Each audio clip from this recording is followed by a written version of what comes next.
On a cold morning in 1872, inside a Philadelphia teaching hospital built for progress, one surgical tool refused to remain catalogued.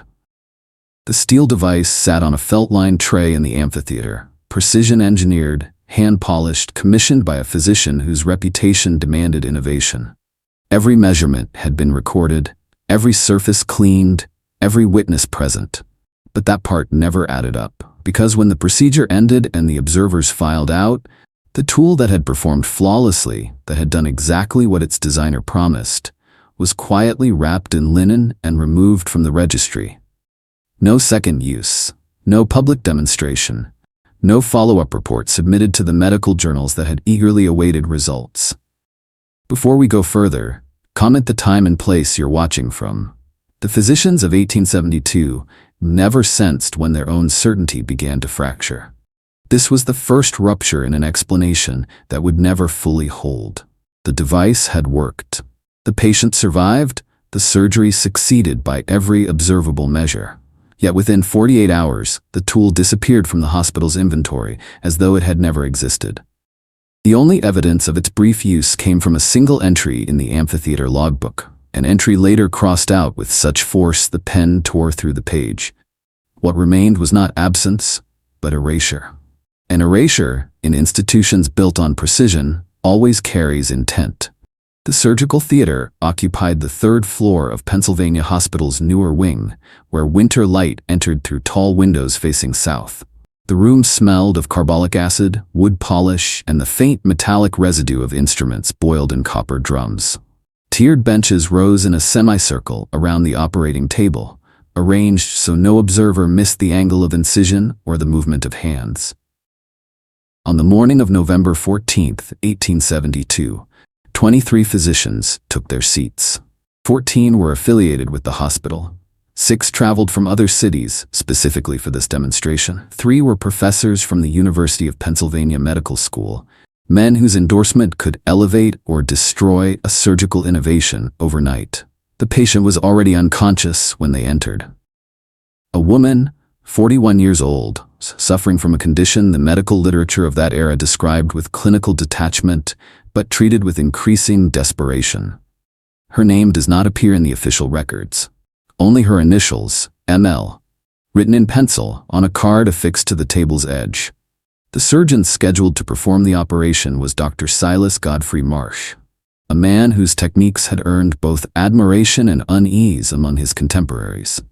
He stood at a side table, arranging instruments with gloved hands, his back to the audience. Beside the standard surgical kit lay something else. A device approximately 9 inches in length, constructed from surgical steel, with a mechanism that suggested both blade and clamp, compression and release. No one in the room had seen its design before.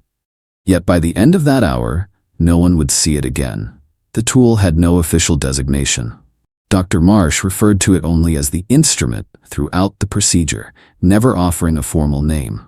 His written request to the hospital surgical committee, submitted 6 weeks prior, described it as a mechanized apparatus for controlled tissue manipulation during abdominal surgery, designed to reduce operative time and manual error. The design incorporated 3 moving parts: a handle of turned walnut, a central shaft of tempered steel, and a working end that could be adjusted through a series of precise rotations. 2 small brass screws held the mechanism in place. The entire device weighed less than a pound. Its balance suggested hundreds of hours in fabrication. No patent application exists in the records of that year. No schematic survives in Dr. Marsh's personal papers, which were donated to the College of Physicians of Philadelphia in 1891. The only visual evidence comes from a single illustration published in a medical journal 3 months before the surgery. An engraving showing the instrument from multiple angles, accompanied by text describing theoretical applications in exploratory procedures. The engraving is detailed enough to reveal the device's form, but vague enough to obscure its function. The accompanying article, unsigned, appears in the October 1872 issue of the Philadelphia Medical and Surgical Reporter. It runs for 2 columns. The final paragraph promises a forthcoming demonstration at Pennsylvania Hospital. That demonstration occurred exactly as announced. But the follow-up article, the one meant to report results and clinical outcomes, never appeared. Instead, the journal's December issue contains a brief retraction buried on page 147. The surgical innovation previously discussed will not be pursued further at this time. No explanation. No apology. No acknowledgement that something had gone profoundly wrong or profoundly right. The amphitheater fell quiet when Dr. Marsh turned to face his audience. He held the instrument in his right hand, angled so the November light caught its polished surfaces. For 17 seconds, timed later by a physician who kept a pocket watch throughout, no one spoke. The only sound came from the coal furnace in the basement, its distant rumble traveling through iron pipes embedded in the walls. Dr. Marsh did not explain the device. He did not describe its intended use or justify its necessity. He simply raised it slightly, allowing the observers to register its presence, then turned back to the patient on the table. One witness later described the moment as theater without performance, demonstration without pedagogy. Another wrote in a private letter that the silence felt deliberately orchestrated, as though we were being tested rather than taught. A third physician, in notes discovered decades later, recorded only, "He showed us the thing. We understood nothing." What they did understand was precedent. Medical innovation in 1872 followed strict protocols. New instruments required explanation. Novel techniques demanded justification. Surgeons did not introduce untested devices in public demonstrations without thorough preliminary discourse. Yet Dr. Marsh proceeded as though the room already possessed knowledge they demonstrably lacked. The patient's breathing remained steady under chloroform. Her pulse, monitored by an assistant, showed no distress. The procedure could have been delayed. Questions could have been answered. But Dr. Marsh made the first incision at exactly 10:47 a.m., and the window for inquiry closed. The breakthrough would come not from what he did next, but from what 3 physicians noticed he did not do. Dr. Marsh's initial cut followed conventional technique: a vertical incision along the linea alba, steady pressure, minimal bleeding. The assistant applied ligatures. Another physician monitored respiration. Everything proceeded according to established surgical practice until the moment Dr. Marsh reached for the unnamed instrument. Standard protocol in 1872, abdominal surgery required manual retraction using metal retractors held by assistants. The process was slow, required multiple hands, and limited the primary surgeon's range of motion. Dr. Marsh's device appeared designed to eliminate this constraint. When engaged with a single rotation of the handle, it held tissue in position without human assistance, freeing both of the surgeon's hands for deeper exploration. The mechanism worked flawlessly. 3 physicians in the front row leaned forward.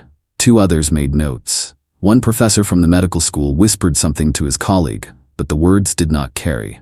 What happened next violated no surgical principle. It broke no rule written in any medical text of the era. Yet every physician present recognized the transgression. Dr. Marsh did not narrate his actions. Surgical demonstrations in teaching hospitals existed to educate. Procedures were meant to be spoken aloud, each step explained, each decision justified. Silence during operation was acceptable during routine work with familiar techniques. But when introducing an innovation, especially one that bypassed established methods, explanation was not optional. It was foundational to medical progress. Dr. Marsh operated in complete silence for the next 40 minutes. He used the device 3 more times. Each time, it performed exactly as designed. And each time, the absence of narration deepened the unease spreading through the tiered benches. By the time he closed the incision, 6 physicians had left the amphitheater. The rest remained seated, waiting for the explanation that would never arrive. ML regained consciousness at 2:30 that afternoon. By 6 p.m., she sat upright in bed, taking water. By the following morning, she walked the length of the ward unassisted. Her recovery violated every expectation of post-operative trauma documented in surgical literature of that decade. Abdominal surgery in 1872 carried mortality rates between 30 and 50%, depending on the procedure's complexity.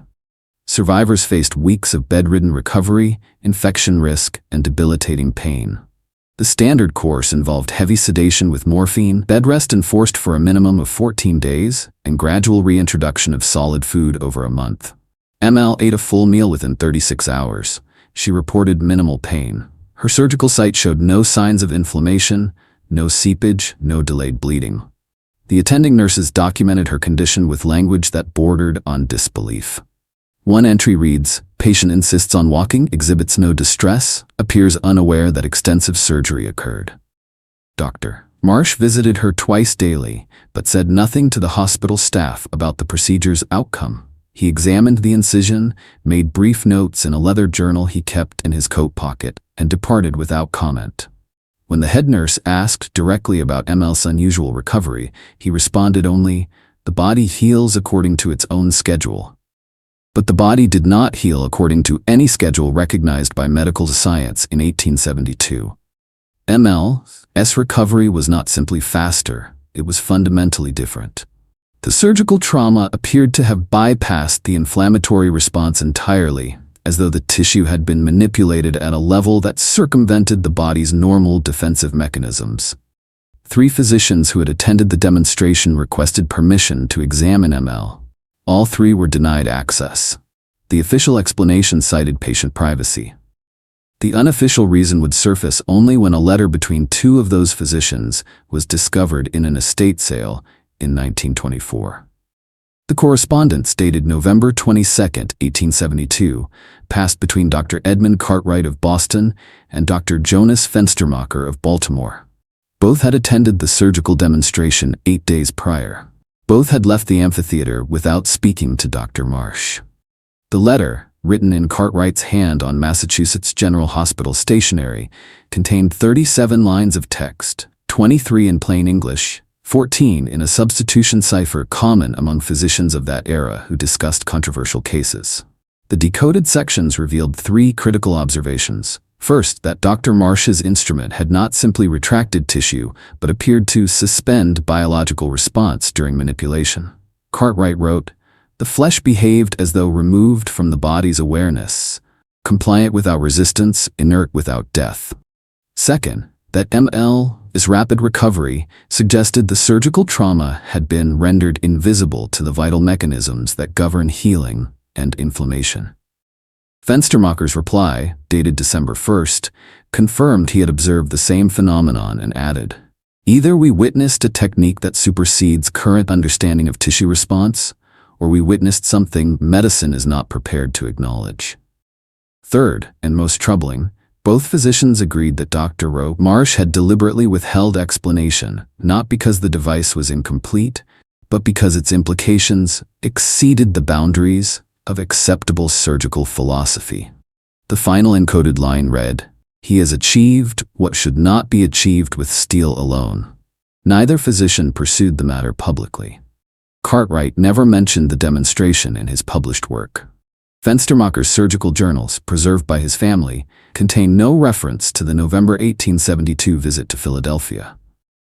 The letter itself survived only because Cartwright's grandson used it as a bookmark in a volume of Gray's Anatomy, where it remained unnoticed until a librarian cataloging a donated collection opened the book during an inventory in 1924. By then, Dr. Marsh had been dead for 18 years, and the instrument had been missing for 52. The surgical registry at Pennsylvania Hospital, maintained with obsessive precision by a rotating staff of medical clerks, recorded every operation performed in the amphitheater between 1867 and 1889. The leather-bound ledger, still preserved in the hospital's archives, documents procedures with standardized entries: date, time, patient initials, surgeon's name, procedure type, outcome, and supervising physician's signature. Entry 347, corresponding to November 14, 1872, exists as a blank space. Not a missing page, the ledger's binding remains intact, every page accounted for. Not an illegible entry, the surrounding procedures on November 13th and November 16th are clearly documented in neat script. Entry 347 was deliberately left empty, with ruled lines drawn to indicate the gap. A single notation appears in the margin, added in different ink at a later date, expunged by committee order, December 1872. No record of that committee meeting survives. Pennsylvania Hospital's administrative archives contain minutes from surgical committee gatherings throughout 1872, but the December session, the one that would have reviewed Dr. Marsh's demonstration, is absent. The bound volume of meeting minutes for that year shows no evidence of removed pages. The December meeting simply wasn't recorded, or it was recorded and later removed so carefully that even the binding betrayed nothing. A second anomaly appears in the hospital's financial records. On November 8, 1872, 6 days before the surgery, the hospital issued payment to a Philadelphia machinist named Horace Gunderson for commissioned surgical apparatus, $127. The amount was substantial. A typical surgical retractor cost between $3 and $7. The payment was approved by Dr. Marsh and countersigned by the hospital's treasurer. No corresponding equipment acquisition appears in the surgical inventory logs. The device Dr. Marsh used in the amphitheater was never formally added to the hospital's instrument collection. It was commissioned, paid for, demonstrated once, and erased from institutional memory, while the ink on Gunderson's receipt was still drying. But institutions cannot erase what witnesses remember. And 23 physicians watched something in that amphitheater that medicine in 1872 could not accommodate. On November 21, 1872, exactly 1 week after the amphitheater demonstration, a man named Samuel Hewitt presented at Pennsylvania Hospital with symptoms requiring surgical intervention. He was 47 years old, a printer by trade, suffering from an abdominal obstruction that 3 physicians agreed necessitated immediate operation. Dr. Marsh examined him personally. According to a notation in Hewitt's admission file, the surgeon recommended immediate procedure using advanced technique. A surgery was scheduled for November 23 in the amphitheater. No observers were invited. The procedure would be private, attended only by essential staff. Samuel Hewitt never reached the operating table. On November 22, the day before his scheduled surgery, he was transferred to a different ward. The transfer order, preserved in the hospital's patient movement logs, was signed by the hospital's chief administrator, not a physician. The reason given: administrative reassignment pending review. Hewitt remained in the hospital for 6 more days. During that time, he received no surgery. On November 28, he was discharged with a notation that read, "Patient condition improved without intervention. Released to family care." No medical explanation accompanies the discharge. No follow-up appointments were scheduled. No physician's notes describe how an abdominal obstruction requiring immediate surgery resolved spontaneously in 1 week. Samuel Hewitt died 4 months later in March 1873 at his home in Philadelphia. His death certificate, filed with the city, lists cause of death as intestinal complications. No autopsy was performed. His family, according to a brief obituary in the Philadelphia Inquirer, declined to pursue medical inquiry, citing sufficient care received during prior hospitalization. The connection between Hewitt's canceled surgery and the instrument used on ML exists only as inference drawn from dates and the sudden reversal of surgical plans. But one additional detail survived in the hospital's correspondence files. A letter from Dr. Marsh to the chief administrator, dated November 22, 1872, stating simply, "I withdraw my recommendation for surgical intervention in the case of S. Hewitt. The technique is not appropriate for further use at this time. The instrument had worked, the patient had healed impossibly well, and Dr. Marsh refused to use it again." Horace Gunderson operated a precision metalworking shop on Chestnut Street, specializing in surgical instruments, optical equipment, and custom mechanical devices for Philadelphia's medical institutions. His account books, preserved by the Historical Society of Pennsylvania, show steady business throughout the 1870s. Scalpels, forceps, retractors, bone saws, all commissioned and delivered with meticulous documentation. The entry for November 1872 lists the $127 payment from Pennsylvania Hospital. No description accompanies the amount. Every other entry in Gunderson's ledgers includes at least a brief notation of the item produced: set of 6 curved forceps, bone saw with hardwood handle, retractor pair, medium gauge. The November payment stands alone as numbers without context. In 1889, during a retrospective interview with the Philadelphia Medical Times, Gunderson was asked about his most challenging commissions. He spoke about a custom microscope stand for a university laboratory, a set of miniature surgical tools for a specialist in ophthalmology, and several innovations in retractor design. When asked specifically about unusual requests from Pennsylvania Hospital in the 1870s, he paused, then said, "I made what was asked of me. Some things were ordinary, some were not. I do not discuss what was not ordinary." The interviewer pressed. Gunderson ended the conversation.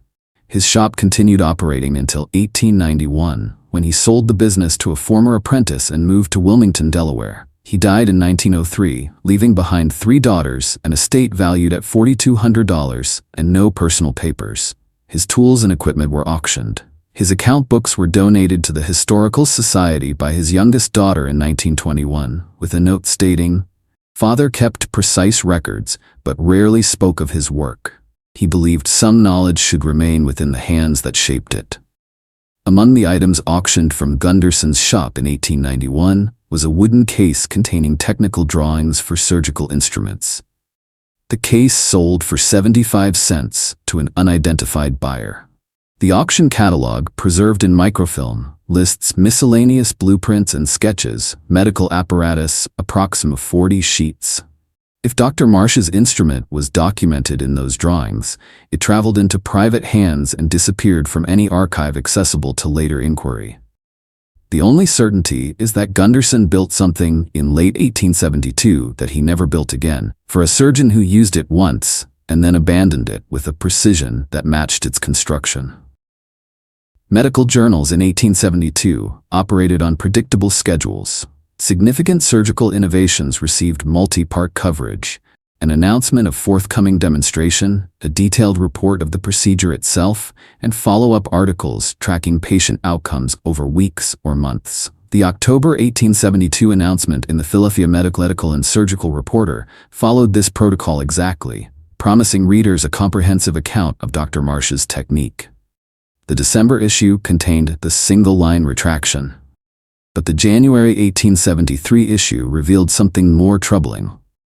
A 3-page article about a different surgical innovation demonstrated at Pennsylvania Hospital in early December, a modified technique for hernia repair performed by a junior surgeon, observed by 11 physicians. The article included detailed descriptions of the procedure, patient outcome, and theoretical justification for the modification. The juxtaposition was stark. A routine hernia repair received extensive coverage. A device that produced unprecedented healing was dismissed with one sentence. A pattern emerged across Philadelphia's medical publications in late 1872 and early 1873. References to Dr. Marsh, previously frequent in surgical journals and institutional reports, decreased sharply. His name appeared in only 2 articles during the first 6 months of 1873, both times as co-author on papers about conventional procedures. His surgical schedule at Pennsylvania Hospital, tracked through patient admission records, dropped from an average of 4 operations per week to fewer than 1 per month.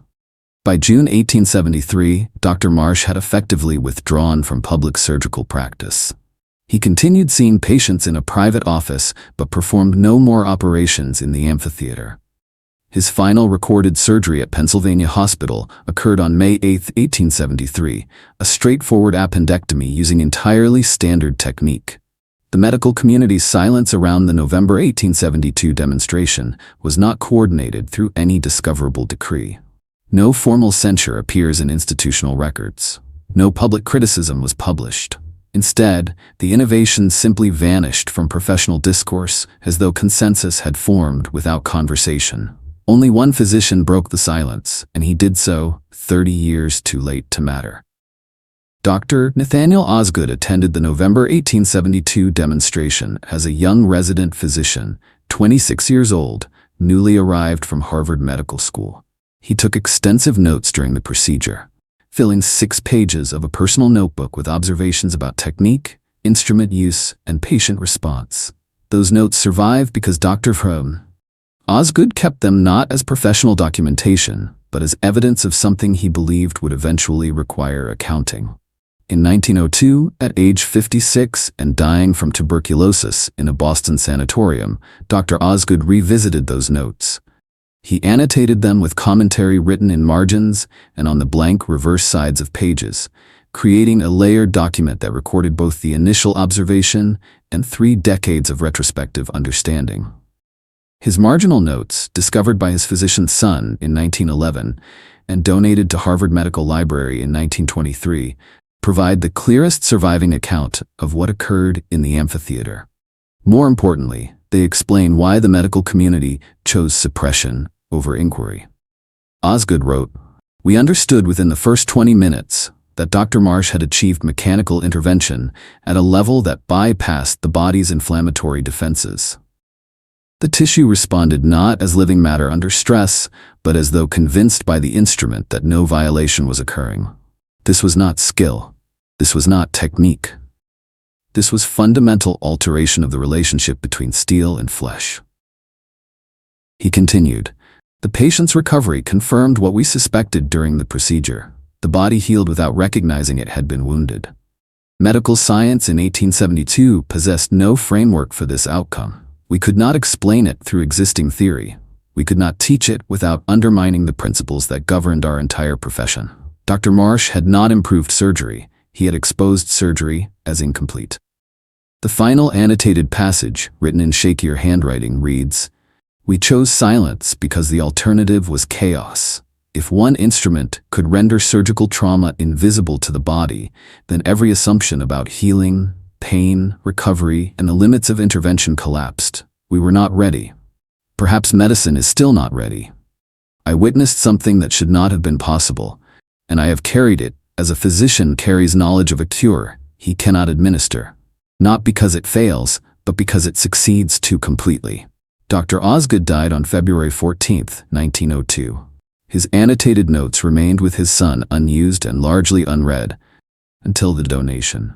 By then, surgical practice had advanced through antisepsis, anesthesia, and aseptic technique. But the fundamental question Osgood identified, how to integrate an innovation that invalidated core assumptions, remained unresolved. Pennsylvania Hospital's Board of Managers met monthly in a walnut-paneled room on the building's 2nd floor. The December 1872 meeting, though unrecorded in official minutes, left traces in peripheral documents, payment authorizations, staff appointment letters, and a peculiar notation in the hospital's insurance ledger. On December 18, 1872, the board approved a one-time payment of $300 to Dr. Silas Marsh, described as compensation for suspended research activities. The payment was not a salary adjustment or a research grant. It was, according to the notation's phrasing, settlement for work that would not continue. The same meeting authorized the dismissal of 2 amphitheater assistants who had been present during the November 14th procedure. Their termination letters, preserved in personnel files, cited restructuring of surgical support staff, but offered unusually generous severance, 3 months' pay for positions that typically received 2 weeks' notice. A third document, a letter from the board's chairman to Dr. Marsh, dated December 20th, employed language that carefully avoided direct statement while making institutional position clear. The board commends your experimental work and recognizes the technical success of the November demonstration. However, given the unusual nature of the outcomes observed and the absence of established medical literature supporting further application, the board recommends discontinuation of this particular line of surgical investigation. The hospital's primary obligation remains the provision of care within recognized standards of medical practice. What the letter did not state, that 6 of the 23 physicians who attended the demonstration had written to the board expressing concerns not about the procedure's failure, but about its implications. That the hospital's legal counsel had quietly advised against additional use of an untested device, citing liability concerns if outcomes varied from the initial success. That 2 members of the medical school faculty had suggested in private conversation that public continuation of Dr. Marsh's technique might expose Pennsylvania Hospital to accusations of reckless experimentation. The institutional calculus was not medical, but social. The device worked. The patient healed. But medicine in 1872 functioned within a framework of graduated progress. Small improvements, incremental advances, changes that could be absorbed without destabilizing the entire structure of surgical knowledge. Dr. Marsh's instrument represented not progress, but disruption. And institutions built on accumulated precedent do not survive disruption, even when disruption produces better outcomes. The board made its choice. Dr. Marsh accepted it, and the instrument was quietly removed from a profession that was not prepared to be transformed. ML left Pennsylvania Hospital on November 29, 1872, 15 days after her surgery. Discharge papers listed her condition as recovered fully, no complications. She returned home to an address on Spruce Street in Philadelphia's Society Hill neighborhood. After that, her presence in historical record becomes fragmentary, visible only through indirect traces. City directories for Philadelphia in 1873 list M. Langford at the Spruce Street address, with no occupation noted. Property tax records confirm she owned the residence outright, unusual for a woman in that era, suggesting either family wealth or inheritance. She appears in no hospital records after her discharge. She is not mentioned in any medical literature or case studies. Her name does not appear in Dr. Marsh's surviving correspondence. Only 2 documents directly reference her after November 1872. The first is a brief notation in a Philadelphia church's baptismal register from April 1873, recording that Margaret Langford served as godmother for a neighbor's child. The entry is unremarkable except for its timing, 5 months after surgery that should have left her debilitated for most of the winter. The second is an obituary published in the Philadelphia Inquirer on October 17, 1891, 19 years after the surgery. Margaret Louise Langford, aged 60, passed peacefully at her residence on Spruce Street. She is survived by a sister in Baltimore and numerous friends in this city. Miss Langford lived a quiet life devoted to charitable works and was known for her robust health and active engagement in community affairs until her final brief illness. Robust health, active engagement, a life unremarkable in every way, except that it continued without interruption after a surgical procedure that, by all medical understanding of the 1870s, should have left her weakened, compromised, or vulnerable to infection and complication. No letters from Margaret Langford survive in any archive. If she wrote about her experience, the surgery, the recovery, the instrument that made it possible, those writings were either destroyed or remain in private family collections inaccessible to historical research.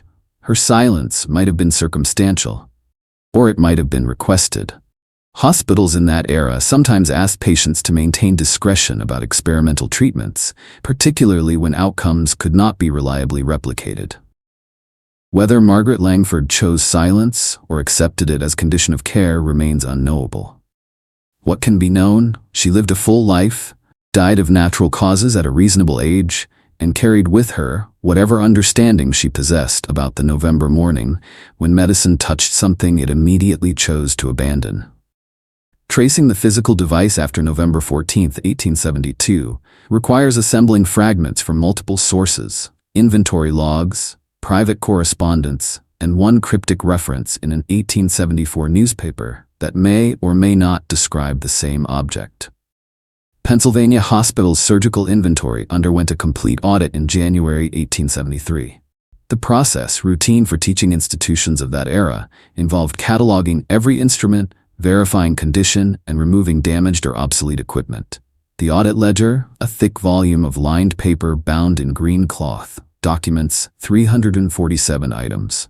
Item 283 appears as miscellaneous apparatus, specialized design, removed from service December 1872. Disposition, returned to commission source per surgeon request. No description of the apparatus, no indication of where commission source sent it. No record of whether Horace Gunderson's shop received the device back or if commission source meant something else entirely. A letter dated February 1873, discovered in Dr. Marsh's personal papers decades later, suggests a different destination. Writing to a colleague in New York, Dr. Marsh mentioned, "I have sent the instrument to a location where it might be preserved should future practitioners possess the wisdom we currently lack. It will not be destroyed, but neither will it remain accessible to those who would misuse what they cannot properly understand." The phrasing suggests deliberate concealment rather than destruction. But the letter provides no location, no name of recipient, no institution that might have accepted custody. The third potential reference appears in the Baltimore Sun on July 12, 1874, in a brief article about a fire at a medical equipment storage facility. The article mentions that among the items destroyed were various surgical instruments, some of experimental nature, stored for undisclosed institutional clients. Whether Dr. Marsh's device was among them cannot be confirmed. By 1875, no trace of the instrument remained in accessible records. It had served its purpose once, proven its efficacy, and been removed from the surgical theaters where it might have revolutionized practice. Whether it was hidden, destroyed, or locked away in a private collection, the result was identical. A tool that worked too well to be used disappeared before it could be replicated. 5 physicians attempted to recreate Dr. Marsh's technique between 1873 and 1881. None succeeded. The failure was not due to lack of skill or inadequate resources, but to absence of a single crucial element. No one possessed plans for the instrument itself. Dr. William Thornton of New York commissioned a machinist to build a device based on his memory of the November 1872 demonstration. The resulting tool, completed in June 1874, resembled Dr. Marsh's instrument in general form, but lacked the precise mechanism that produced its unique effect. When Dr. Thornton used it during an experimental procedure in September 1874, it functioned as a conventional retractor. The patient's recovery followed typical timelines. No unusual healing occurred. Dr. Thornton's report, published in the New York Medical Journal in November 1874, described his attempt as an effort to reconstruct a surgical innovation observed in Philadelphia 2 years prior. He concluded, without access to the original device's specifications or the theoretical principles that guided its design, reproduction proves impossible. The visible mechanism can be approximated, but the functional essence remains elusive. 2 other physicians made similar attempts in Boston and Baltimore, both in 1876. Both produced instruments that resembled Dr. Marsh's in outward appearance. Neither produced outcomes beyond standard surgical results. One of those physicians wrote privately, "It is as though we have copied the shape of a key without understanding the lock it was meant to open." The most intriguing attempt came in 1881, when Dr. Frederick Holbrook of Philadelphia approached Horace Gunderson directly, offering to pay for recreation of the original device. Gunderson declined. According to a letter Holbrook wrote to a colleague, the machinist stated, "I built that instrument once. I will not build it again. Some work should remain singular." Whether Gunderson refused from principle, legal obligation, or instruction from Dr. Marsh himself is not recorded. But his refusal effectively ended any possibility of recreating the device through its original fabricator. By the mid-1880s, surgical technique had advanced through other means: better antisepsis, improved anesthesia, refined instruments of conventional design. The medical community's interest in Dr. Marsh's innovation faded not because it had been proven inadequate, but because surgery had found alternative paths to progress. The instrument became a footnote, then a rumor, then a half-remembered anomaly discussed in private conversations between physicians who had witnessed something they could neither explain nor forget. In 1878, Dr. Silas Marsh drafted a manuscript titled Principles of Sympathetic Tissue Response in Surgical Intervention. The document ran 73 pages, written in his precise hand on high-quality linen paper. It was never submitted to any medical journal. It was never presented at any professional gathering. It remained in Dr. Marsh's private papers until his death in 1906. And even then, his executor did not include it among materials donated to medical archives. The manuscript surfaced in 1941 when Dr. Marsh's great-nephew, clearing a storage room in the family's Philadelphia home, discovered a leather case containing personal documents. The great-nephew, himself a physician, read the manuscript and immediately recognized its significance. He donated it to the College of Physicians of Philadelphia with a note. "I believe this document explains something my great-uncle felt unable to explain during his lifetime. Whether it should have remained private, I cannot say." The manuscript's core argument challenged fundamental assumptions about how living tissue responds to mechanical intervention.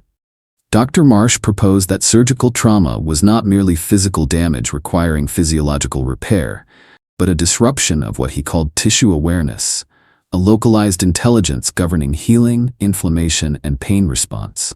His theory suggested that conventional surgical instruments, through their design and application, inadvertently triggered this awareness, creating the inflammatory cascade that characterized post-operative recovery. His specialized device, he argued, operated through principles that bypassed this triggering mechanism, allowing tissue manipulation without activating defensive responses.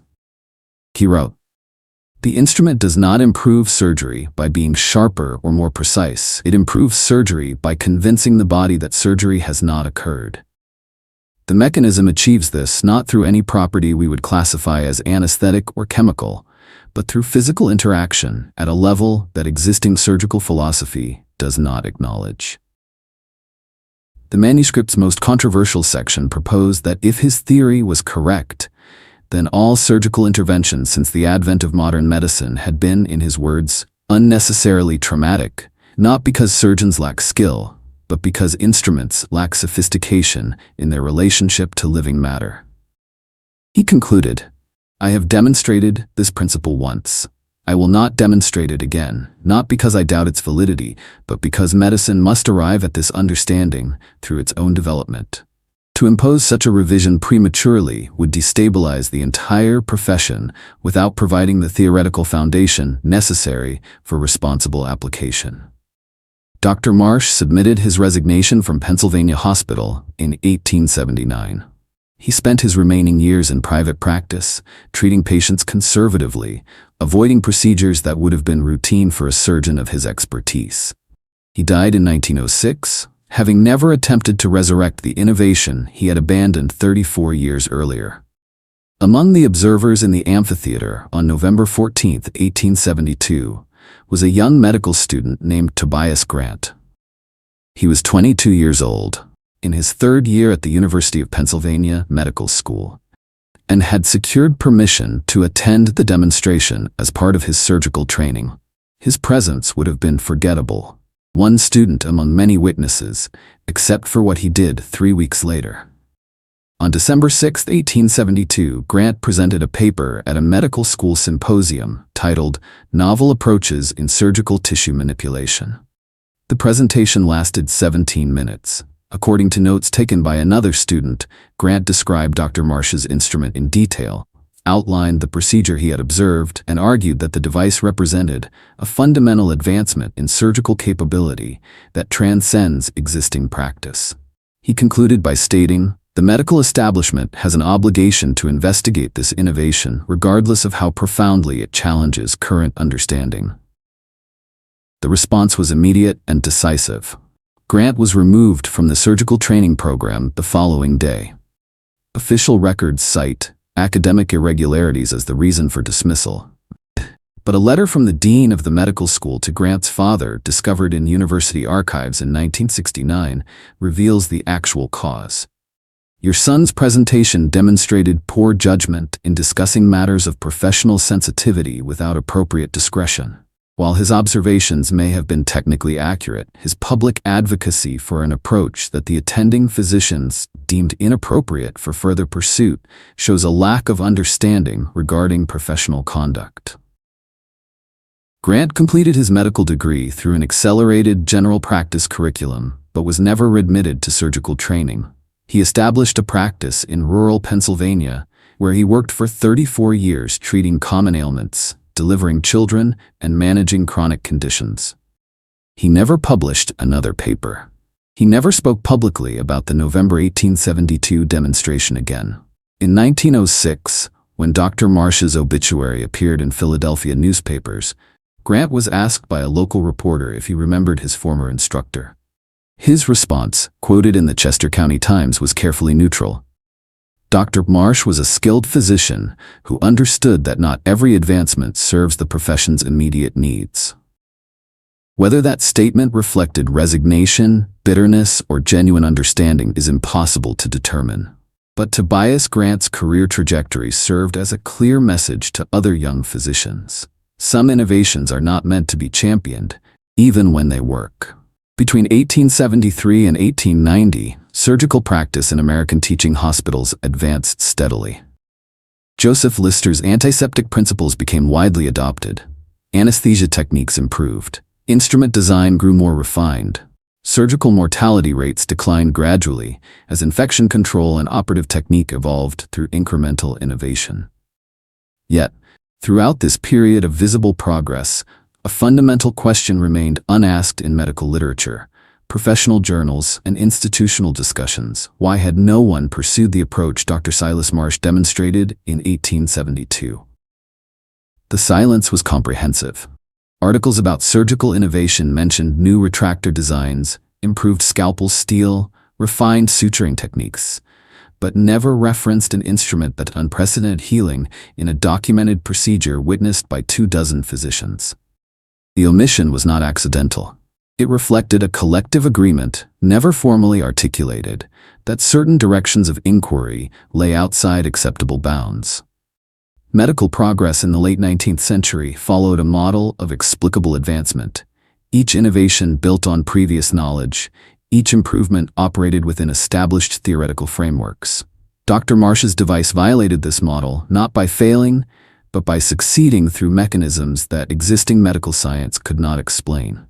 To publicly discuss the instrument would require admitting that a significant advancement had been achieved and then deliberately abandoned.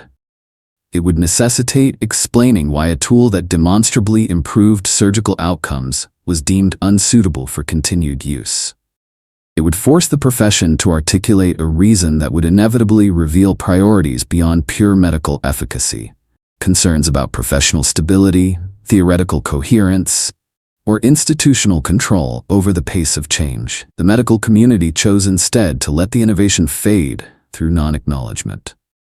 No conspiracy was required, no coordinated suppression, no formal censorship.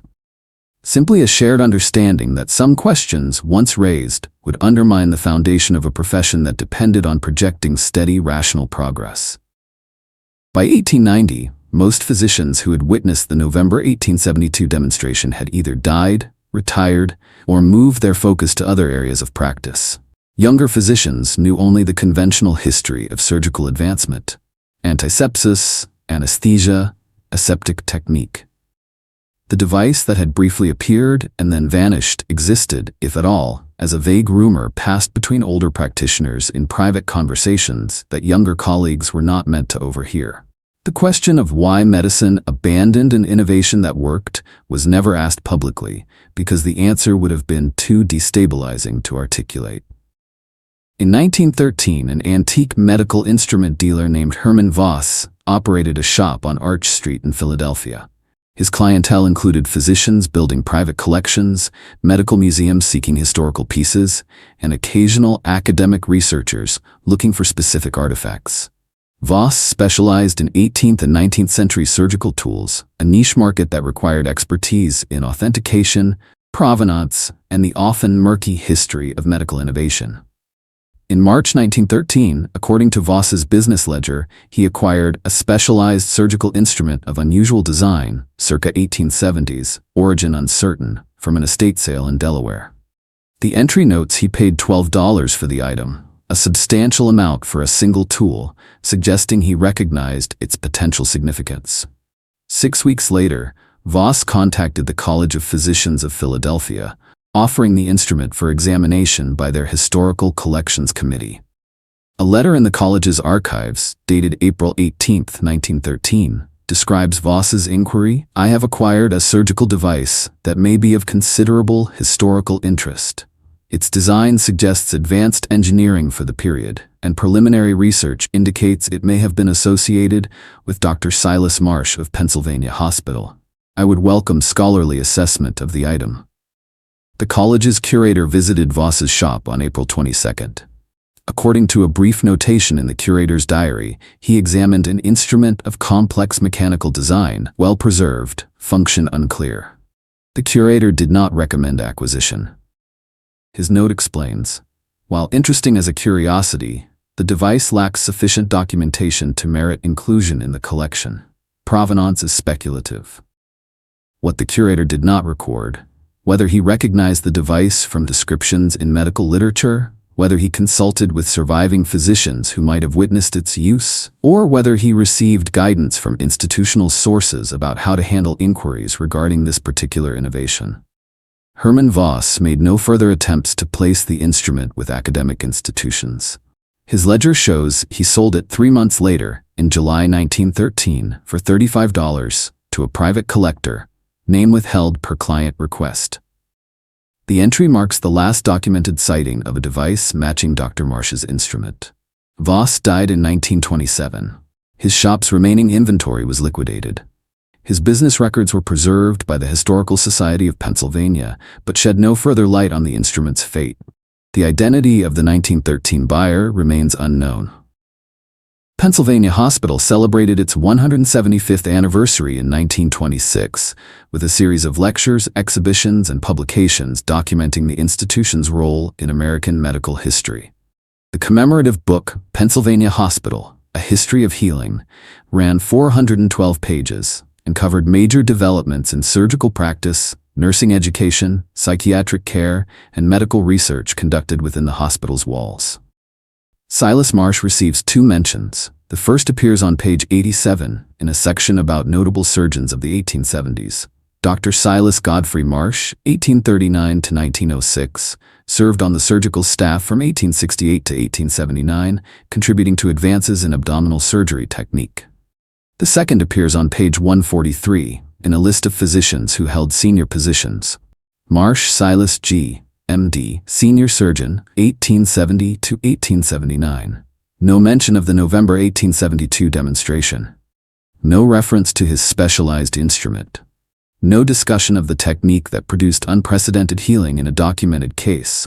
The most significant surgical innovation attempted at Pennsylvania Hospital in the 1870s, perhaps in the entire century, was absent from the institution's official history. The omission was noted by at least one reviewer.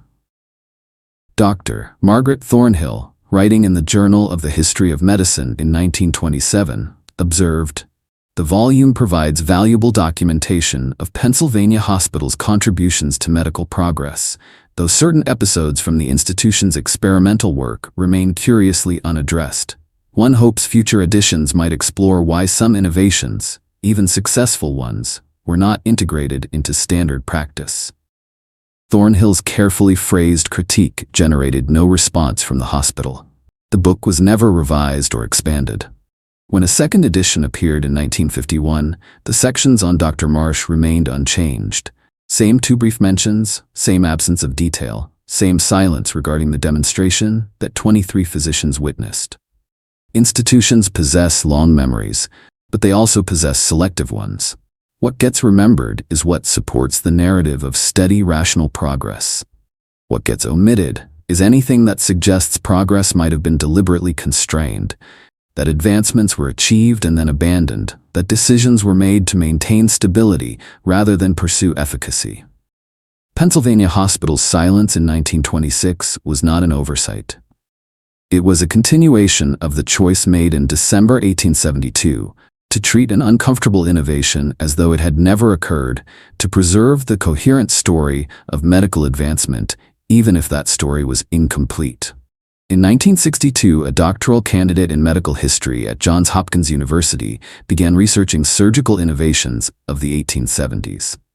Her name was Eleanor Vasquez, and her dissertation focused on how teaching hospitals adopted or rejected new techniques during the transition from pre-antiseptic to antiseptic surgery. While reviewing medical journals from 1872, Vasquez encountered the October announcement in the Philadelphia Medical and Surgical Reporter about Dr. Marsh's forthcoming demonstration, followed by the December retraction.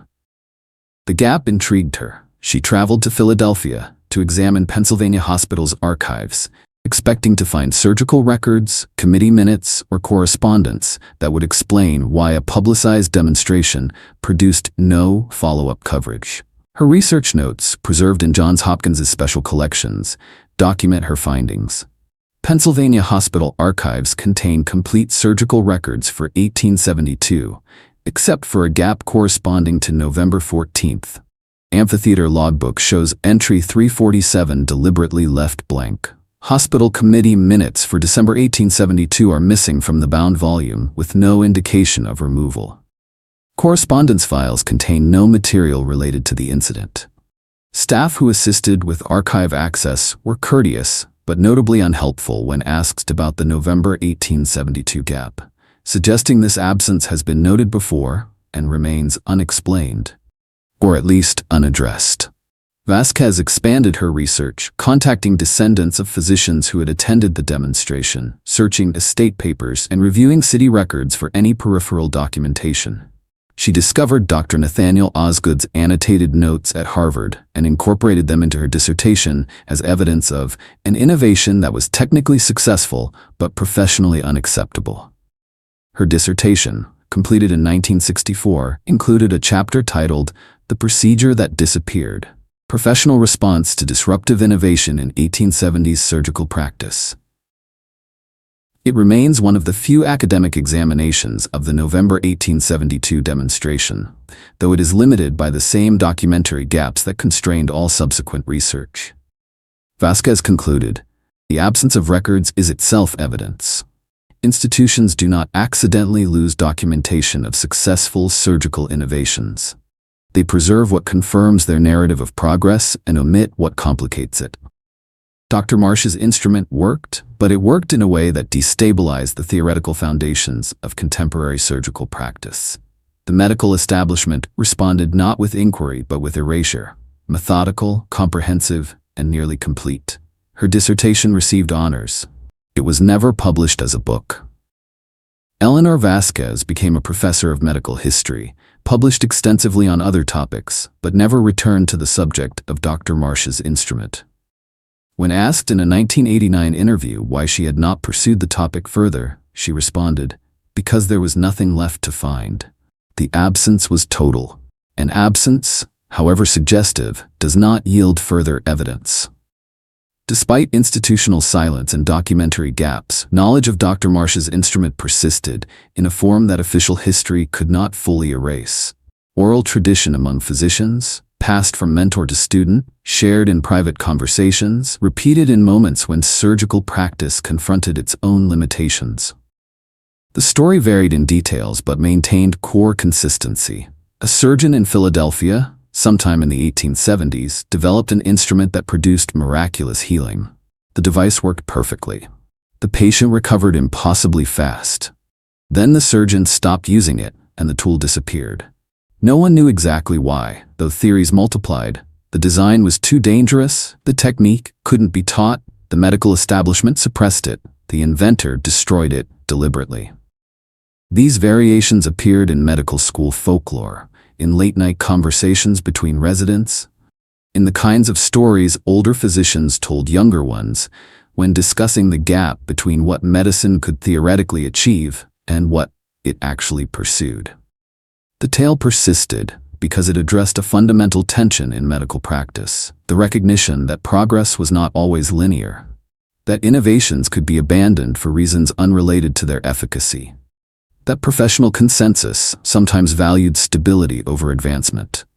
In 1976, a surgical resident at Johns Hopkins published a brief essay in a medical humanities journal titled "The Instrument That Worked Too Well: Medical Folklore and Professional Anxiety."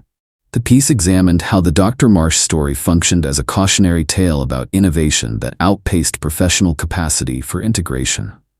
The author concluded, "Whether the story is literally true matters less than why it persists. It persists because physicians recognize the dilemma it represents, the possibility that effective treatments might be rejected not because they fail, but because they succeed in ways that destabilize existing practice." The essay generated modest discussion in medical humanities circles, but had no impact on mainstream medical history. The story remained folklore, neither confirmed nor entirely dismissed, occupying a space between documented fact and professional myth. By the 1980s, few physicians could cite specific details about Dr. Marsh, the instrument, or the 1872 demonstration. But the core narrative, that a transformative innovation had once been deliberately abandoned, remained embedded in medical culture as a reminder that progress was not inevitable, that advancement could be rejected, that the gap between what was possible and what was practiced sometimes widened, not from ignorance, but from choice. In 2003, during renovation of a building that had once housed Pennsylvania Hospital's administrative offices, construction workers discovered a metal document box sealed inside a wall cavity. The box contained papers related to hospital business from the 1860s and 1870s, routine correspondence, financial records, meeting notes. Among these documents was a single page, folded twice, that appeared to have been deliberately hidden rather than accidentally lost. The page was a handwritten letter dated December 29, 1872, addressed to the hospital's board chairman from Dr. Silas Marsh. It had never been filed in official correspondence records. It had been removed from circulation and concealed in a way that suggested someone wanted it preserved, but not accessible. The letter read, "I write to formally document my position regarding the instrument demonstrated in November and the board's subsequent decision to prohibit its further use. I accept the board's authority in this matter and will comply with the directive. However, I wish to state for any future review that the decision was made not on medical grounds, but on theoretical ones. The instrument succeeded in every measurable respect. The patient's recovery exceeded all expectations. The technique demonstrated clear advantages over conventional surgical practice. The prohibition stems not from failure, but from the profession's unreadiness to accommodate an innovation that operates through principles current medical science cannot explain. I do not dispute that such unreadiness presents legitimate concerns. An effective treatment without theoretical foundation creates risks, not to the patient, but to the coherent structure of medical knowledge. Yet I believe history will judge whether we were right to prioritize theoretical coherence over demonstrable efficacy.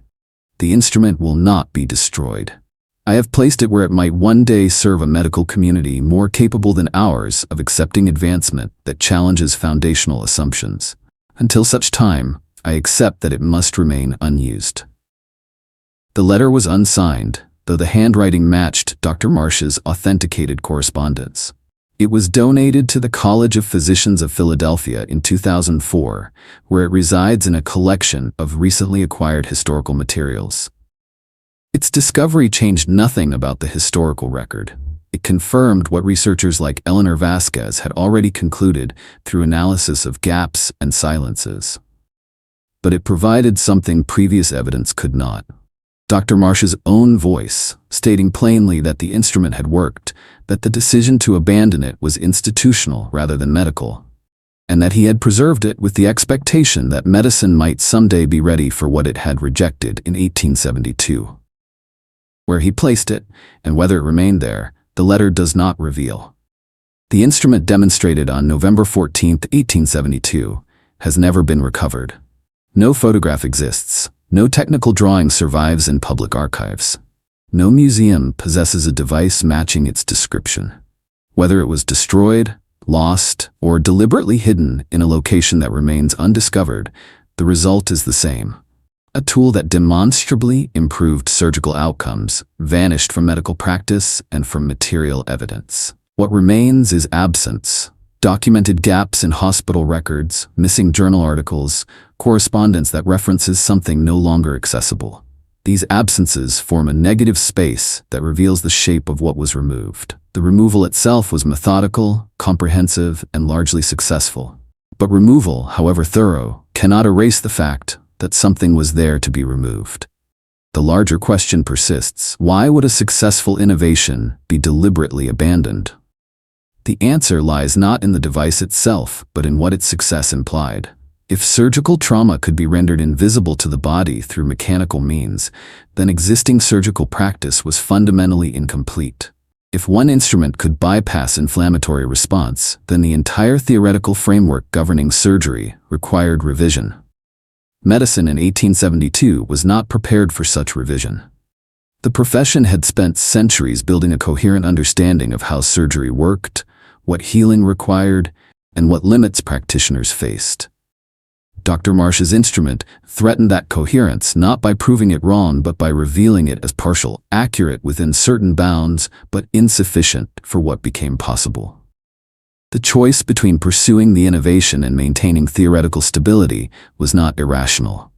Stability in medical practice protects patients by ensuring practitioners operate within understood parameters. An innovation that worked through unknown mechanisms introduced unpredictability that could, in other applications, produce harm. The decision to suppress rather than investigate reflected a conservative medical philosophy that prioritized proven frameworks over uncertain advancement. Whether that philosophy was correct remains unresolved. Medicine eventually developed techniques that achieved some of what Dr. Marsh's instrument promised: improved healing, reduced trauma, faster recovery, through routes that fit within established theory. But those developments took decades, and during that time, countless patients endured surgical recovery that could have been less traumatic if the 1872 innovation had been pursued. The instrument has not been found. Perhaps it never will be. Perhaps Dr. Marsh destroyed it after all, or perhaps it sits in a sealed collection, in a private archive, in a forgotten storage room, waiting for a medical community that has finally developed the theoretical sophistication to understand what it could not accept in 1872. Until then, it remains what it became in December of that year: a device that worked too well to be used, an innovation abandoned not for its failures, but for its success, a tool that revealed the gap between what medicine could achieve and what medicine was willing to pursue. The story ends not with answers, but with the weight of what was lost when efficacy was sacrificed for coherence, and the knowledge that such choices, once made, are rarely reversed.